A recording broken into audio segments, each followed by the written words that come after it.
Hey there, Gemini Sun, Gemini Moon, Gemini Rising. My name is Maggie. This is Moon Directed. Welcome to the channel where we work with energies to see how we can best utilize them to move our life forward in the most positive way possible. Today I have a channeled message for you, so we're going to get right into that. But first, I do want to wish you Happy New Year. Happy 2021, a big year of change ahead, especially with your North Node sitting right there in your sign. You are going to be feeling the changes, and they're going to be really cool because what I just saw in the vision before I turned on the camera for you was first I saw somebody tossing pebbles into a pond and watching as the rings spread out, right? So like you drop an idea, a thought, an action into some kind of a medium, right? Like whether it's the words you speak into a group or something that you do or you study or learn, and it ripples out, and you don't ever know exactly where the ripples are going to stop or how they're going to affect, but they start affecting out in energetic waves, right? And then what I saw was somebody skipping a stone across that same pond, and I realized it was you. And so as it hopped, it was like sending out little ripples, sending out little ripples, sending out little ripples, and it got further out before it finally dropped in, and it really sent the ripples out. And so Gemini, this week, when it is a week about focusing in on what your hopes, your goals, your dreams are, when it is about trying to take ideas and thoughts out of the ethers and making them into a practical plan, do it. Because whatever it is that you're doing has far-reaching effects, not just for you, but for others. And so it is a week really to kind of really focus in and hone in on what it is that you are doing and where it is you are going. Did you see that card come flying out? Oh, this one too. Okay. When I was preparing for this week, I knew the fairies wanted to talk to you, so I grabbed the tarot deck I have for the fairies to cover one of the moon placements, but they were like, no, we really want to talk. And so I'm using, for overall energies, the Fairy Oracle by Brian Froud. It is an amazing book. So Jessica Macbeth does most of the writing in it. I think she does all of it. I'm not sure, but it's just an amazing book. So the one that came flying out for you, her name is, oh gosh, it's so hard to read the little script on here and the lighting that I have to use. So we're just going to go right into the book where I can read better. Well, that's the theory. Okay, so Las Guna, sunken treasure and discovery of self and adventure. Oh, it's so perfect. So, the realm of Las Guna, the frog queen, is extensive, both below and above the water. Fairy waters are made up of human emotions, sometimes beautiful, clear, and sparkling, and sometimes disgustingly murky. By the way, it is in the murky waters that you get the lotus, so not so bad. Different fairies are attracted to different waters. You would hardly expect to find the soul shrinker, or old gloomous doom, happily splashing in clear or sparkling water, although you might find Nels the alchemist. She showed up in another reading. I don't recall who. At a murky pool, holding her nose as she waves a clarifying wand over it. Most of the bright fairies avoid such places. However, Las Guna knows that there are treasures lost in the disasters or abandoned by pirates to be found in the murkiest of waters. Exploration is what this card is all about, and through exploring and seeing where we really are, wants and all, Las Guna would like you to know that she doesn't have warts. She doesn't have warts. We all discovered that our talents and potentials that have been hidden by old traumas and misunderstandings or by lack of opportunity. Las Guna explorations are not limited to the realm of the emotions, but she also includes the world. She wants us to dive deeply into some new experiences, even if the new experiences involve flying high. Ooh, like skipping a stone to get way out there and then to drop in, right? Listening to different styles of music with open ears, try new tastes, look at new sights, try them all with the open willingness of a child, or should I say with the curiosity of a Gemini. She especially wants us to explore new ideas. Have you ever noticed how people tend to not explore the territory they live in? How they only visit special places when they are trying to entertain someone from out of town? We all do the same thing in so many aspects of our lives, and then sometimes we grumble that life is dull. Life is always an adventure for adventurous people and boring for boring people. My grandfather told me this when I was 9, and I expect that my grandmother, and I expect that she got it from Lascuna. She also told me that I didn't have anything interesting to do. I might as well clean up my room. So I took the lesson to heart, and so can you, and so did I. Like, my room was never clean. I was never bored. I am sure you, dear reader, are not a bored or boring person. Boring people do not watch these videos. Okay, so it says here, if Lascuna tells us to pay attention to our dreams, to listen to the murmur of the waters, or to note the patterns in the damp fallen leaves, to listen to the distant high sounds of angelic music among the stars. She also suggests soothing baths, hot tubs, jacuzzis, trip to the nearest spa or hot springs, and dips in the handiest sea pond or mountain lake. Mud baths are also help us to quiet down and become strong enough to explore her territory, which is the earth and the waters from the depths to the heights. As important as it is to explore the inner realms, she also tells us that exploration of outer realms is also vital. She suggests that we go to places we have never been, try things we have never done, take classes in subjects that always meant to study someday, but never, maybe never learn that language or see where it takes us. Explore widely and deeply in our world so that we develop the adventurousness of our spirit. It almost goes without saying that she recommends exploring fairy. She also suggests that kissing any metaphorical or actual frogs you encounter to test for prince or princesses, but I don't know how seriously you want to take that suggestion. Okay, so that is amazing. So she's asking you to step into your superpower of being Gemini and go out and explore things and try things, and I also think that the treasures, when you dive deep, you're going to see that there are things that do not serve you, things that are best brought up to the surface, looked at, and released. And so that will be the North Node in Gemini with the South Node in Sagittarius. That kind of work all year round for you. And you also, at the bottom of the deck, wanted to come out was the Singer of Intuition. And the Singer of Intuition is about opening yourself up to the flow of abundance of ideas that are coming in, triggered by, in large part this year, that North Node in Gemini.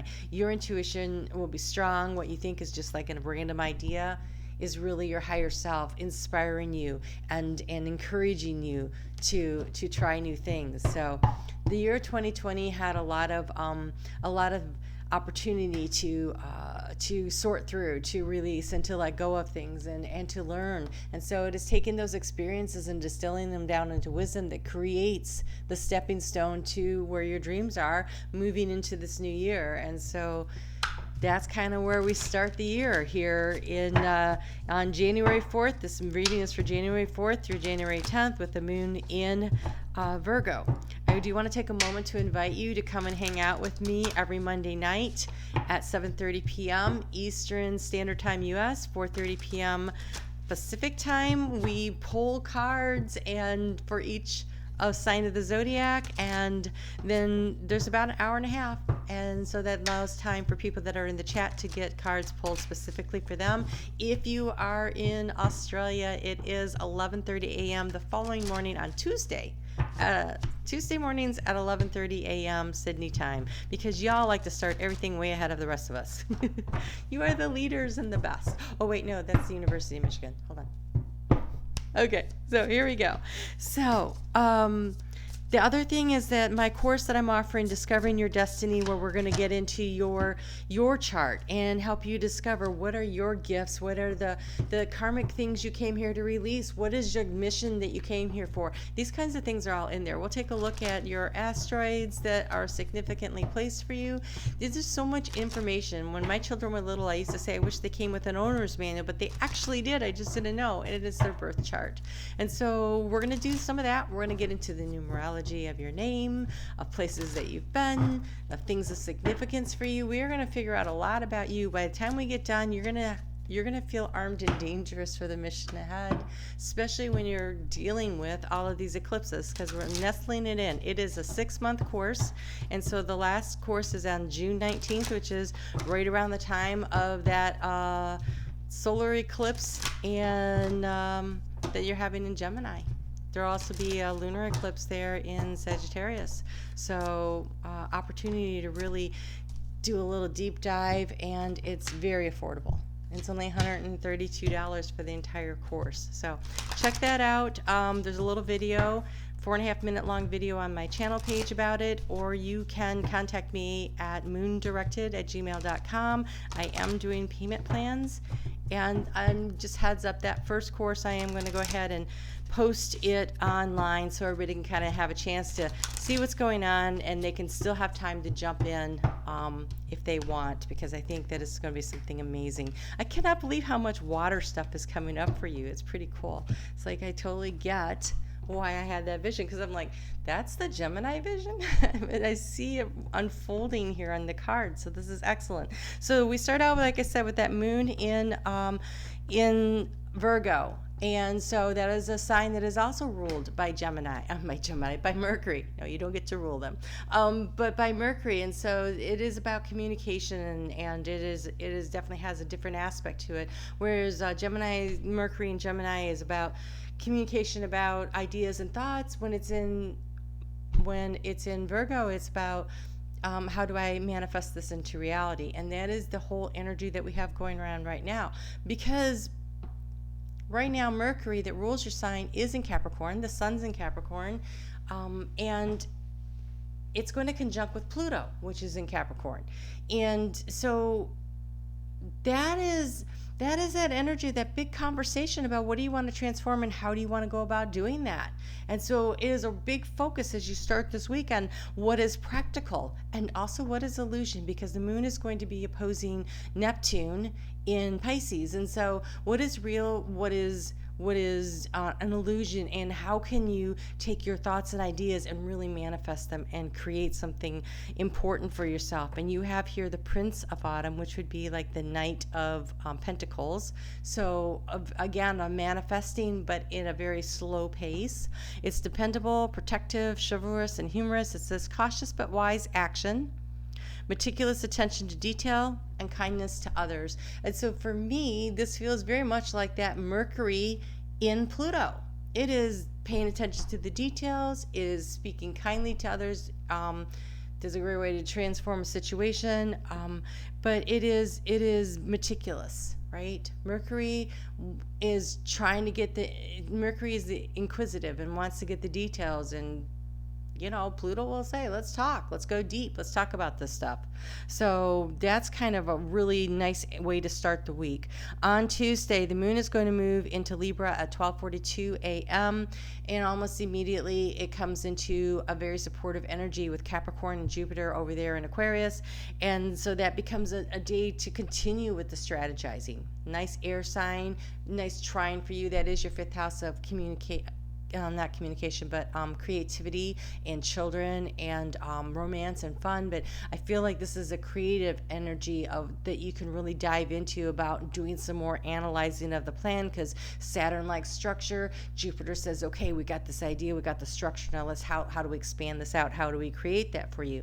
On Wednesday, while the moon is still in Libra, we've got Mars moving into Taurus. And Mars in Taurus, it's like these ideas now finally can ground, and the action will become very much like this Knight of Pentacles energy of being able to slowly start moving this forward in a very methodical way. What is the change that you want to make for yourself? At the same time that is going on, we've got Venus is in Sagittarius crossing the galactic center. So she is getting a download of that divine receptive energy about abundance and creation, and what do you want to create, and what's in your heart chakra that really matters. And so that is in a beautiful supportive energy for Gemini energy. And so that is an opportunity to really kind of seal in your heart what is of value to you. And then with all this other energy about planning and structuring it, I feel like you're going to walk out of this week with a really clear idea of what your next steps are. I'm cautioning you not to feel like you need to know every detail along the way, but I think that a clarity of knowing where it is that you are going and knowing the next couple of steps, that is what you walk out of this week with, and that is a lot. So this is an interesting card. You have the monkey, which is trick. So beware of what is illusion and what is reality. Don't get confused. Don't take practicality is going to be really important. So pay attention to the details. Things may not be as they appear. So don't just listen to what people are saying and really hear it. Okay, so don't hear it, just listen. That's the word I want. The one where you get into the details, I guess listening. Listen with all of your senses, watch their face, what are their gestures, do they seem to be so just be cautious of that, and also be cautious of not getting caught up in that yourself, right? So then the moon on Thursday moves into Scorpio at 3:53 a.m. Eastern Standard Time, and the moon in Scorpio now is going to square off with those planets. That's a very tense energy of changing directions, right? And so you've got this idea, you're thinking about it, but now Saturn is going to say, are you sure you got a plan? How do you feel about it? Is it a good idea? And then Jupiter's like, okay, so how are we going to expand this using our intellect? So it is an amazing energy to work with for intuitive, and you do have the singer of intuitive, out of the box problem solving, because that moon in Scorpio is also going to be opposing Uranus and Taurus. So look for downloads and insights and, oh my gosh, that's a great idea, let's do this, let's go with this. So what's really interesting is that generally Gemini, the air signs, don't get a lot of credit for their intuition, but everybody has intuition, and you're being asked to really delve into yours. You have the River Queen. Flow, letting go, natural movement. This is being in flow with spirit, allowing the ideas to just flow in, and what seems right, and being willing to do the deep dive into what you really want in order to create your future. So this is beautiful energy. On Friday, while that moon is still in Scorpio, we've got Mercury now moving into Aquarius.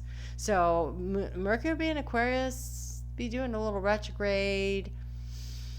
So being Aquarius for quite a bit. I actually don't know. I haven't really looked at it.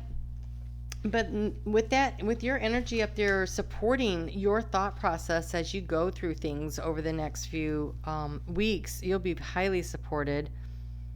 Oh, yeah. No, it stays. Okay, so that is going to stay there, and it's going to retrograde in Aquarius and stay in Aquarius, and it doesn't get back out of Aquarius. So then by the time it gets around to changing signs, we are talking the middle of March.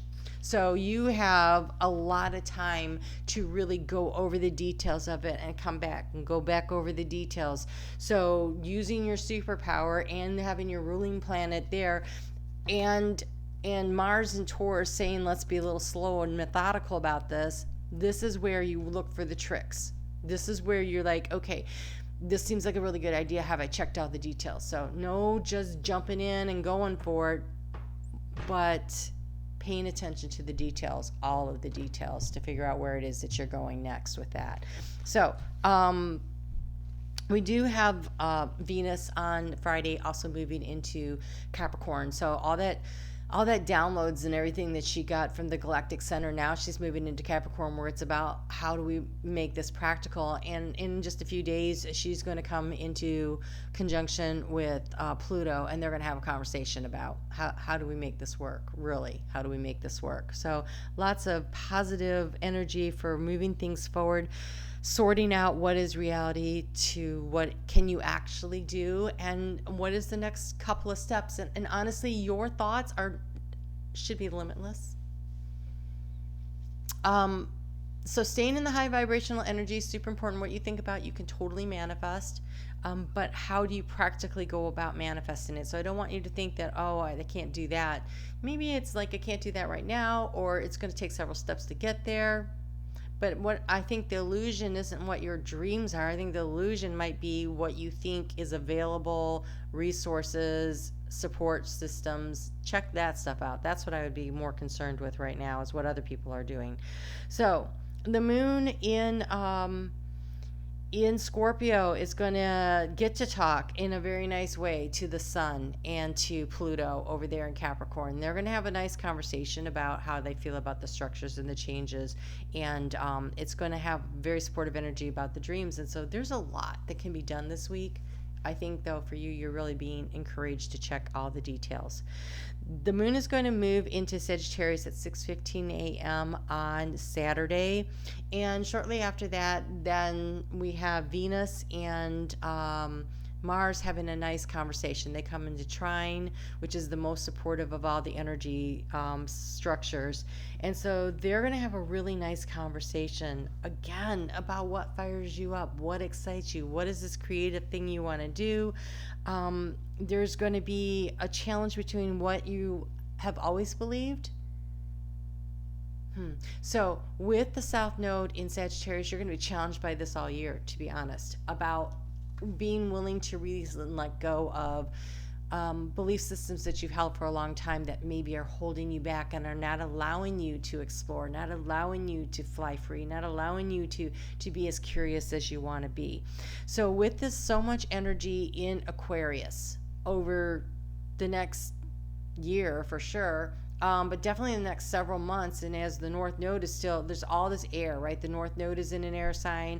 The planets are going to make their way through air signs, because when Mars leaves Taurus, he's going to move into an air sign, and when Venus leaves Capricorn, she's going to move into an air sign, and so there's a lot of planetary action going on in the air signs this year, especially in the first half. And so you're being encouraged to stay as grounded as possible. And I think that's why Las Guna was here. I can almost see the word in my head. Okay, so because it's about she said mud baths. It's about being grounded. You can go out and rest against a tree. You can even just put your hand on the tree, depending on what your weather is. Barefoot is great if you can do it. So I live in Michigan, where right now it's really cold out, but I went out this morning in my bare feet anyway. Not for very long, but it was kind of nice. It was sleeting outside, and so not only was I getting the cold, but I was also getting the crunchy under my feet from the ice, and it just really, I don't know. It was water and earth together, and I liked it. But it is this picking up of this grounding energy, allowing yourself to really sink into the earth. Another thing you can do to ground is just simply sit down. If you could sit cross-legged on the floor, but you don't have to. But if you can, now put your tailbone right in contact then with the flooring, right? And then you would just imagine that you are dropping a big root out of your tailbone, because that's where the chakras line up, and then it is just sinking down, down, down, down deep into the earth, and then imagine that it is spreading out like a big, huge root system, and imagine your body becoming the trunk of a tree. And if it helps, you can stick your arms out like limbs and allow yourself to feel like a tree, grounded and strong and sturdy, and yet reaching for the sun, reaching for the new ideas, reaching for the insight, reaching for the intuition, kind of like this. See how it looks like it has roots going down, and yet it's reaching up. So allow yourself to really feel into that energy and utilize it to the best, because you do have nature here for your card. And the card says, ground yourself, find sanctuary in nature, and connect with the elementals. So the elementals are the fairies. They really wanted to show up, and they've been showing up big time. So the fairies, what I like about them is with this shifting from this grounded energy to the air energy, that's what they do. They're very grounded, and yet they can fly. And I think we can all do that. So I wanted to get you a keyword for the week. So let's just see what that's going to be. Keyword for Gemini for the week to work with, to help them to really focus in on what's next and what's going on. Wow, okay, so you have a lot, but the one that's on top says courage. Okay, I'm going to read you the other ones, but I feel like courage is the significant one, but you also have patience, which makes sense because we have the slow plodding energy here of the Knight of Pentacles. Courage, when picking roses, don't fear the thorns. Don't fear the thorns. Have the courage to go a little deeper and do what you want. You have joy, and I think this is a year where we all have to really focus in on, with all the change that's going on, making it a daily practice of noticing joyful things when they happen, so that we can keep our attitude in the higher vibration. Because with all the change going on, your vibrational energy will determine what kind of opportunities that you are bringing in. You have serenity, and so let's talk about that for a little. This getting out in nature. This is right before the moon settles into its final phase before our new moon, and so it's pulling your energy in. It is about releasing the control to the universe and finding your inner peace. And so when I see serenity, over the weekend, when you start to feel a little tired, go ahead and take a nap. Go ahead and rest.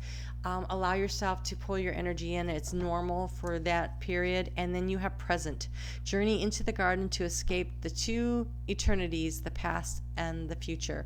And so staying in the moment, finding the joy in the moment, resting when you need to, paying attention to your intuition, and being willing to do a deep dive into new ideas and new opportunities, and doing that, exploring. It's a big week that sets you up, I think, for a very big year. A very, very, very big year, Gemini, because I had the North Node in my sign last year, and it was a ride, but it was worth it. So I hope you will feel the same way at the end of the year too. All right, you guys take good care. I hope I see you back here for Monday Night Live. It's always a good time. And if not, please check out the Discovering Your Destiny. I think Gemini's perhaps more than and Sagittarius's, because of that access point. I think that you guys are going to really get spun around a bit this year. So check that out, and let's see if we can't get you some information and guidance on that.